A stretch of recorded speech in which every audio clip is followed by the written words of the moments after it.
In today's video, I'm going to teach you how to add a new account in Xero accounting. 5 minutes. By the end, you'll know exactly where to go and what each field means, so you can keep your chart of accounts tidy and accurate. Start by opening the Xero login page. Click the login button, then enter your email and password. If your account uses multi-factor authentication, complete that prompt as usual.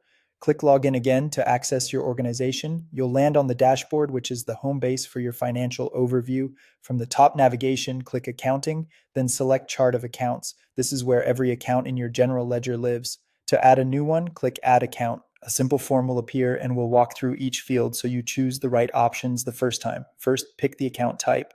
This determines how the account behaves and where it appears in your reports. Choose from categories like asset, liability, equity, revenue, or expense. If you're unsure, think about whether the account tracks what you own, what you owe, your capital, your income, or your costs. Matching the type to the real purpose of the account is key for accurate reporting. Next, add a code. This is your internal shorthand, typically a unique number that helps you sort and group accounts. Follow your organization's numbering convention if you have one, and leave room for future accounts by skipping a few numbers when helpful. Make sure the code isn't already in use.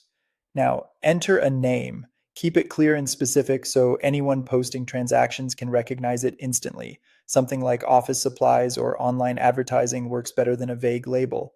If it adds clarity, use the optional description field to outline what should and shouldn't be posted to this account. Select the tax option to set the default tax treatment for transactions using this account. Choose the rate that applies most of the time. This doesn't lock you in forever. You can adjust tax on individual transactions when needed, but a good default reduces mistakes. When in doubt, confirm the correct tax rate with your finance team or advisor. When everything looks right, click Save. Your new account is now ready to use in bills, invoices, spend money, and other transactions, and it will automatically appear in your chart of accounts and financial reports based on the type you selected. That's it. You logged in, navigated to the chart of accounts, added the account with the right type, code, name, optional description, set a tax rate, and saved. If you need to make changes later, you can edit the account from this same area.